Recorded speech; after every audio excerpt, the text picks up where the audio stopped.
네, 김영미 TV 구독자 여러분 안녕하세요. 이재명 후보 특임 본부장을 맡고 있는 조정식 의원입니다. 오늘 이렇게 김영민 TV 구독자 여러분들과 만나 뵙게 돼서 대단히 반갑습니다. 우리 김영민 TV는 우리 대한민국의 나아갈 길을 정말 제대로 밝혀주고 있는 TV입니다. 네, 오늘 제가 말씀드릴 내용은 지금은 이재명이라는 주제인데요. 크게 두 가지로 말씀을 드리고자 하겠습니다. 첫 번째는 이재명은 누구인가? 바로 이재명 후보는 바로 누구인가? 왜 이재명 후보가 대통령이 돼야 하는가? 그리고 앞으로 이번 대통령 선거에 대한 얘기를 말씀을 드리고자 합니다. 먼저 이재명 후보에 대해서 크게 인간 이재명, 그리고 정치인 이재명, 그리고 제가 본 이재명 이렇게 세 가지로 간략하게 말씀을 드리도록 하겠습니다. 첫 번째 바로 이재명 후보의 유년기 시절의 모습입니다. 이재명 후보는 유년기를 한마디로 말씀을 드리면 아주 지독한 가난과 그리고 소년 노동자, 소년 공으로서 인생을 시작했다고 말씀을 드릴 수가 있겠습니다. 여기 가운데 화면에서 보시면 이재명 후보는 경북 안동의 화전민의 아들로서 시골에서 태어나서 가난 때문에 초등학교만 졸업하고 바로 중고등학교를 가지 못하고 성남으로 이주를 해서 소년 노동자로 인생을 시작하게 됐습니다. 바로 초등학교 졸업하고 성남으로 이주를 해서 이 가운데 화면에 있는 사진이 지금은 돌아가신 어머님과 함께 그때 온 가족이 단칸 3방, 사골세 3방에서 모여 살던 그런 모습입니다. 그리고 맨 또 오른쪽에 화면은 그 이재명 후보가 소년공 시절에 16살 때 당시에 프레스 사고로 팔목을 다치게 되면서 성장판이 깨져서 너무나 안타깝게도 팔에 이렇게 부상을 입었던 모습입니다. 하지만 이재명 후보는 이런 소년공의 시절을 거치면서 또 이를 극복을 하고 이재명 후보가 이제 대학에 입학을 하게 됩니다. 검정고시를 거치면서 하루에 한 2-3시간밖에 당시에 잠을 못 잤다고 해요. 그러면서 검정고시를 거쳐서 중앙대학교 법과대학에 진학을 했는데 그때 장학생으로 진학을 했죠.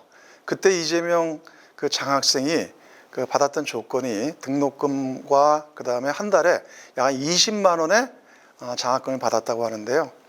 그때 소년공으로서 이재명 당시 후보가 받았던 월급이 공장에서 8만 원이었다고 합니다. 그러니까 꽤 큰 돈이었었죠. 그러니까 그 돈을 혼자 쓰지 않고 그 집안을 위해서 그리고 지금은 돌아가신 그 형을 위해서 그 학비로서 되면서 같이 이렇게 성장을 해왔습니다. 그리고 이제 가운데 사진은 이재명 후보가 뽐나게 태어나서 처음으로 교복을 입고 중앙대 교정에서 어머니와 사진을 찍은 사진입니다. 이렇게 성장한 이재명 후보는 그 후 사법연수원에 들어가서 그다음에 이제 변호사의 길을 가게 되는데 이때가 사실은 이재명 후보가 본인의 인생에서의 첫 번째 큰 전환을 맞게 된 계기입니다. 당시 이재명 후보가 사법연수원 시절에 공부를 꽤 잘했다 그래요. 그런데 그런 잘 나가던 판검사의 길을 포기하고 변호사의 길을 가게 됐는데요. 당시에 노무현 변호사를 만나게 되면서 노무현 변호사에게 감명을 받고 자기도 인권 변호사, 노동 변호사의 길을 가야 되겠다고 그렇게 인생의 첫 번째 진로를 정하게 된 그런 시기였습니다. 네, 그리고 이제 이재명 변호사는 성남에서 인권 노동 변호사의 시작을 하게 되면서 또 시민운동을 하게 됩니다. 당시 이재명 변호사에게 인생의 두 번째 전환의 계기가 생겨나게 됩니다.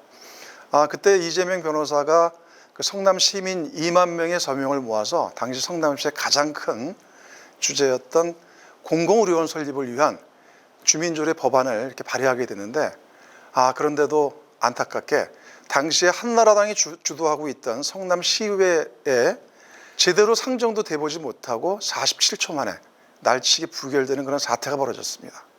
그리고 그때 현장에서 항의하던 이재명 변호사는 특수공무집행 방해죄로 수배까지 당하게 됩니다. 그런 고통의 과정, 또 울부짖음의 과정들을 거치면서 당시 이재명 변호사는 내가 정치를 해야 되겠구나 이런 결심을 하게 됩니다.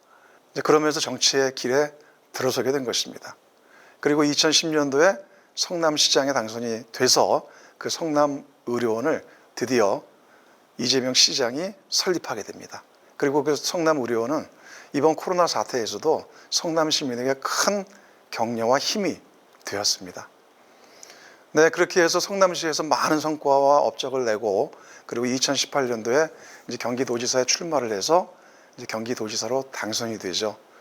그렇게 정치인 이재명의 또 새로운 삶은 시작되게 된 것입니다.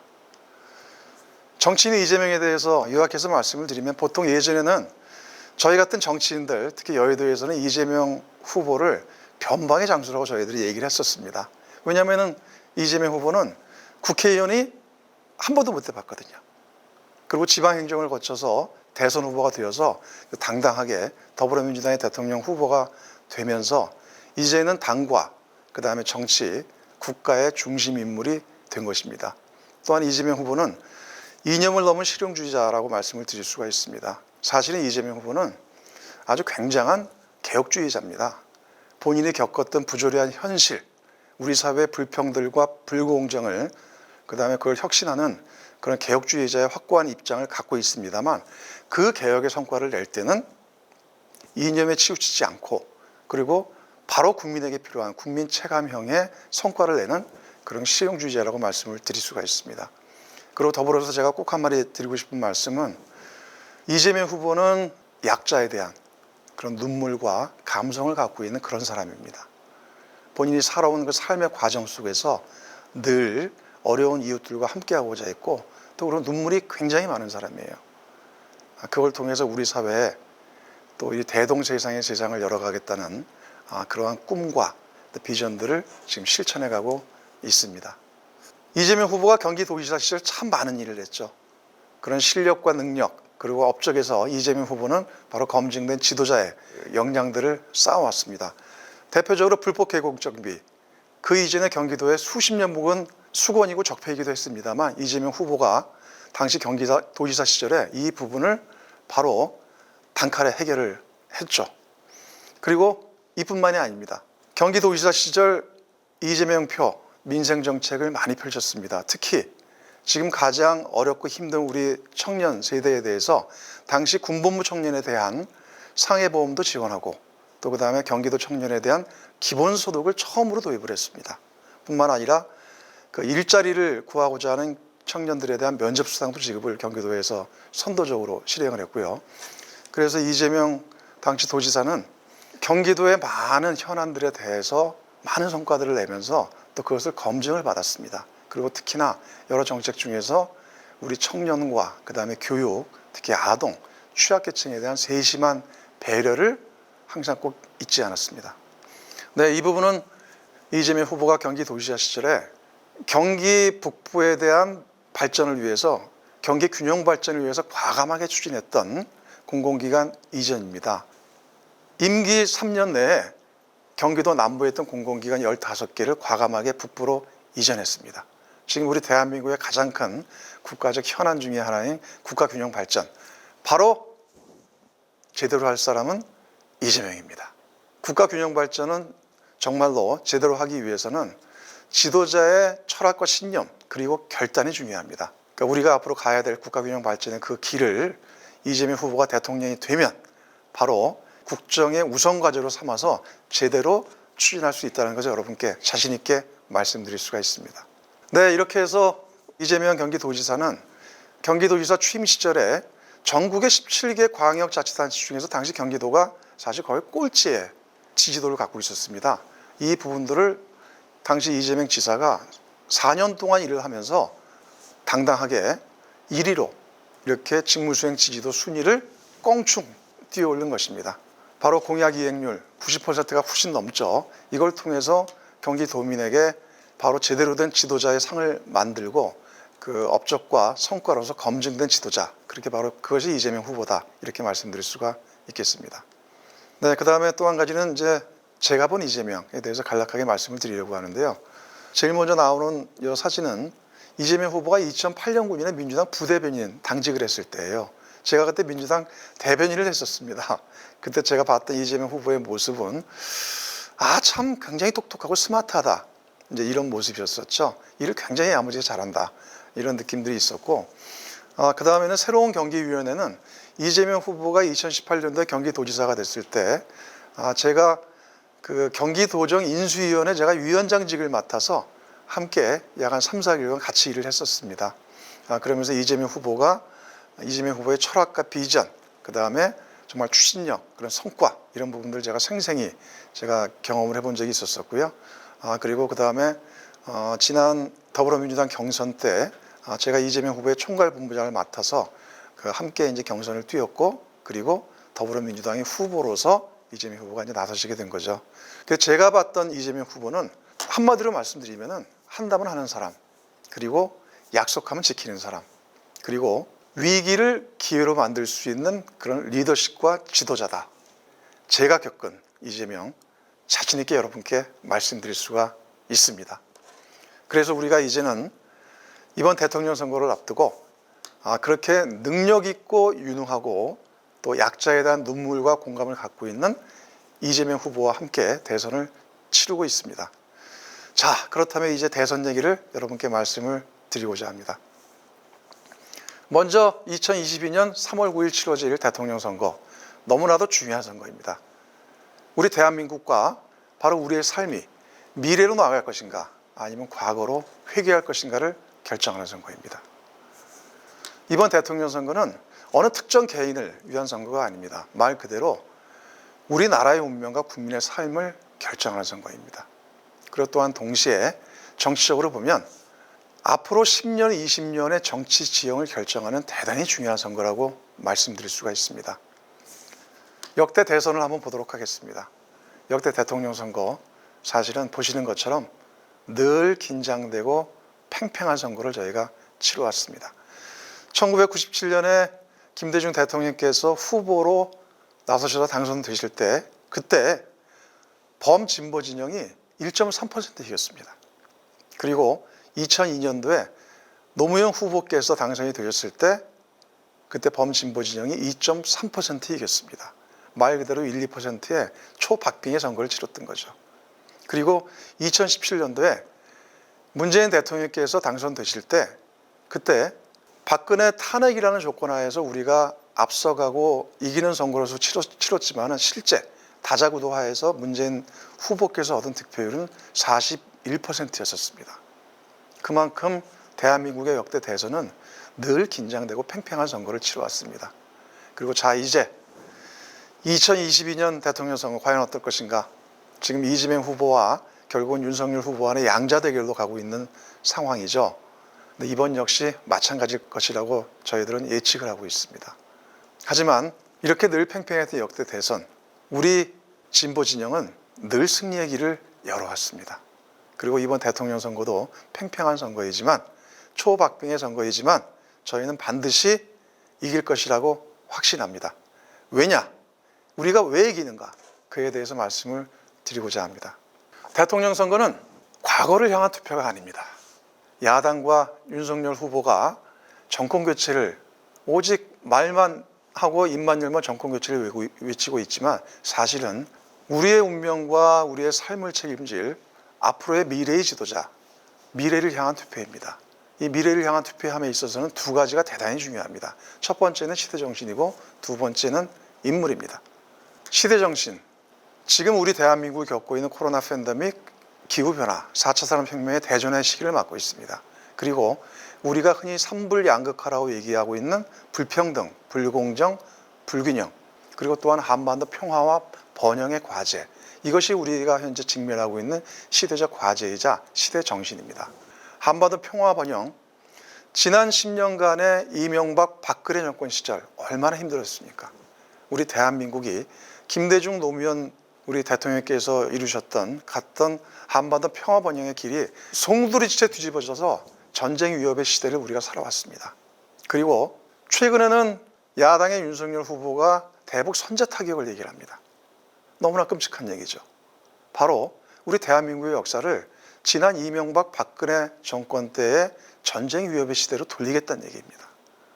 이번 대통령 선거는 결국은 이 시대 정신의 소유자가 승리하는 선거가 될 것입니다. 지금 양 진영이 팽팽하게 결집을 하고 있고 아직 후보자를 정하지 못한 많은 중도층이 계십니다만 우리 중도층께서는 현명한 판단을 하게 되실 것입니다. 결국은 시대 정신을 더 잘 구현할 후보, 이재명 후보를 선택하시게 될 것입니다. 그 다음에 두 번째는 인물입니다. 이재명 후보와 윤석열 후보, 이 둘을 비교하면 이미 이재명 후보가 압도적인 인물 경쟁력을 갖고 있는 것으로 자신 있게 말씀드릴 수가 있습니다. 그리고 많은 국민들과 또 전문가들도 이 점에 대해서는 이제 이의를 달지 않고 있습니다. 이재명 후보와 윤석열 후보 간략하게 대비를 해보면 이 두 후보가 살아온 과정, 그리고 리더십, 또 실력, 이런 면에서 너무나 극명하게 대비가 되죠. 정답은 분명합니다. 이재명 후보입니다. 그리고 이재명 후보는 진영을 가리지 않고 두루 인재를 등용해서 정말 유능한 정부를 만들 것입니다. 반면에 윤석열 후보 어떻습니까? 너무나 불안하죠. 정말 비선실세가 판치는 세상, 그리고 검찰공화국, 정말 이런 거에 대한 불안과 우려, 많은 국민들께서 걱정하고 계십니다. 한마디로 말씀드리면 이재명 후보는 준비된 후보, 그리고 윤석열 후보는 준비 안 된 후보, 이렇게 말씀드릴 수가 있습니다. 얼마 전에 대선 후보 사자토론 많이들 시청하셨죠. 윤석열 후보, 정말 준비 안 된 후보, 불안한 후보의 모습을 보여줬다고 생각을 합니다. 전 세계적인 기후에너지 이슈에 대해서 어떻게 그렇게 관심 없고 무지한지 저도 깜짝 놀랐습니다. 그리고 뿐만 아니라 지금 대한민국을 위기로 몰아넣을 수 있는 그런 선제 타격론에 이어서 사드를 추가 배치하겠다고 합니다. 그에 대해서 사드 추가 배치 문제는 지난 2020년 11월 달에 브룩스 전 주한미군 사령관이 이제 대한민국에는 사드를 추가 배치할 필요가 없다, 이렇게 인터뷰를 통해서 밝혔음에도 불구하고 그런 얘기 한 적 없다, 이렇게 거짓 답변을 했습니다. 그리고 뿐만 아닙니다. 요즘 장안의 화제가 되고 있고 논란이 되고 있는 각종 녹취록, 김건희 씨가 7시간 녹취록에서 이런 말을 했죠. 내가 짓고 나면 비판 여론을 가만두지 않겠다. 너무나 섬뜩하고 끔찍한 얘기입니다. 내가 짓고 나면 모두 다 잡아놓겠다, 이런 얘기하는 거 아닙니까? 그리고 또 지금 대장동 토건 비리의 김만배 씨가 녹취록에서 드러난 얘기들, 나는 윤석열과 욕하며 싸우는 사이다. 윤석열이 봐주는데 한계가 있다고 한다. 윤석열이 형이 가지고 있는 카드면 죽어. 이게 도대체 무슨 얘기입니까? 김만배 씨와 윤석열 후보가 일반적인 사이가 아니라 보통 긴밀한 관계, 밀접한 관계가 아니란 얘기입니까? 그렇지 않습니까? 그리고 뭔가 뒷거래와 봐주기가 있었다는 것을 강력하게 암시하는 그런 얘기들입니다. 과연 그것이 무엇인지 밝혀야 합니다. 특검을 통해서라도 명명백백하게 밝혀서 이를 제대로 처벌할 수 있도록 해야 될 것입니다. 그리고 또 윤석열 후보가 얼마 전에는 대장동 비리 50억 클럽의 진범인 곽상도 전 의원의 구속에 대해서 편파적이다, 또 이렇게까지 또 얘기를 합니다. 도리어 너무 황당하고 너무 어처구니가 없습니다. 검찰총장을 지낸 유력 야당의 대선 후보가 대장동 토건 비리의 진범에 대해서 편파적이라고 얘기하는 것, 이거 검찰에 대한 수사 개입 아닙니까? 어떻게 이런 얘기를 뻔뻔하게 할 수가 있습니까? 다 한통속인 것 아닌지 되묻지 않을 수가 없습니다. 바로 그렇기 때문에 우리는 이번 대통령 선거에서 반드시 승리해야 되고, 또 이제 우리는 그 승리를 위해서 어떻게 할 것인가. 이제 대통령 선거가 한 달 앞으로 다가왔습니다. 그리고 2월 15일부터는 법정 선거 운동이 이제 시작이 되게 됩니다. 이번 대통령 선거 정말 모든 전문가들, 여론조사 전문가들도 또 많은 국민들께서도 역대급 네거티브 선거라고 얘기를 합니다. 하지만 이런 네거티브에 대해서 또 우리가 대응할 것은 철저히 하면서 우리는 정말 왜 이재명인가, 그리고 나라를 제대로 이끌어갈 그런 유능한 대통령, 그런 인물을 뽑는 선거로 가야 된다고 생각을 합니다. 그런 인물 선거와 정책 선거로 남은 30일 기간 최선을 다해서 함께 뛰어봅시다. 공중전과 지상전을 통해서, 공중전은 여론전이죠. 그리고 지상전은 조직전입니다. 이 공중전과 여론전을 통해서 정말 우리는 밑바닥을 샅샅이 훑으면서 우리의 아들과 딸, 또 우리의 부모님, 또 그리고 우리의 친척, 우리의 지인, 우리의 가까운 곳에서부터 이재명을 외치면서 왜 이재명인가를 함께 설득하고 중도층을 향해서 함께 투표하자고 그렇게 나간다면 우리가 반드시 이길 수 있습니다. 네, 그리고 이 진실과 절실, 성실, 이 보통 삼실이라고도 얘기를 하는데요. 선거로 임하는 우리의 기본 자세와 원칙이라고도 보통 많은 이제 선거 전문가들께서 얘기를 하십니다. 바로 이런 절실하고 진실하고 성실된 자세가 특히 박빙의 선거에서는 중도층의 마음을 움직이고 그 다음에 이재명 후보를 선택하게 하는데 굉장히 중요한 우리의 대전제라고 생각을 합니다. 바로 이러한 마음으로 우리가 선거에 임한다면 우리는 이길 수 있습니다. 내가 이재명이다. 여러분 한 분 한 분이 모두 이재명입니다. 이재명 후보께서 지난 1월 16일 강릉에서 연설하신 내용입니다. 저 혼자만은 할 수 없는 일이 많습니다. 그래서 바로 여러분이 이재명이 되어주십시오. 우리가 이렇게 나간다면 우리는 많은 우리 지지자와 우리의 동지들께서 함께 이재명이 돼서 우리가 대한민국의 새로운 길을 우리가 활짝 열어가게 될 것입니다. 우리가 꼭 해야 될 일이 있습니다. 댓글 달기 좋아요 꼭 클릭해 주십시오. 그리고 이재명 후보에 대한 바로 알기, 또 진짜 정보 많이 공유해 주십시오. 그리고 유튜브 채널, 바로 이런 김용민 TV와 같은 유튜브 채널을 통해서 많이 구독해 주시고 또 많이 전파해 주시면 큰 힘이 되겠습니다. 그리고 각종 카톡방이나 단톡방 등을 통해서 후보의 진짜 정보, 좋은 정보 함께 공유해 주십시오. 여러분 많이 보셨던 재명인의 마을입니다.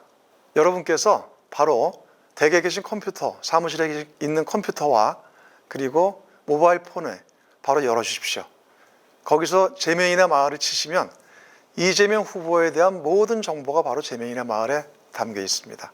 여기서 이재명 후보의 진짜 정보, 좋은 소식 많이 같이 공유해 주시고 또 가짜 정보에 대해서는 재명인의 파출소에 신고해 주십시오.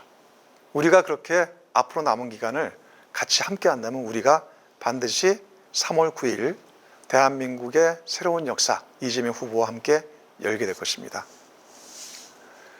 우리 김용민 TV 우리 구독자 여러분, 이제 대통령 선거가 30일 앞으로 다가왔습니다. 이번 대통령 선거는 정말 나라를 제대로 이끌, 그리고 국민의 삶, 그리고 내 삶을 책임질 유능한 후보, 준비된 후보 뽑는 선거입니다. 그 답은 바로 이재명 후보입니다. 여러분께서 이재명이 되어주십시오. 그리고 이재명을 외쳐주십시오. 우리가 함께 대선 승리, 그리고 제4기 민주정부 창출 함께 만들어 갑시다. 감사합니다.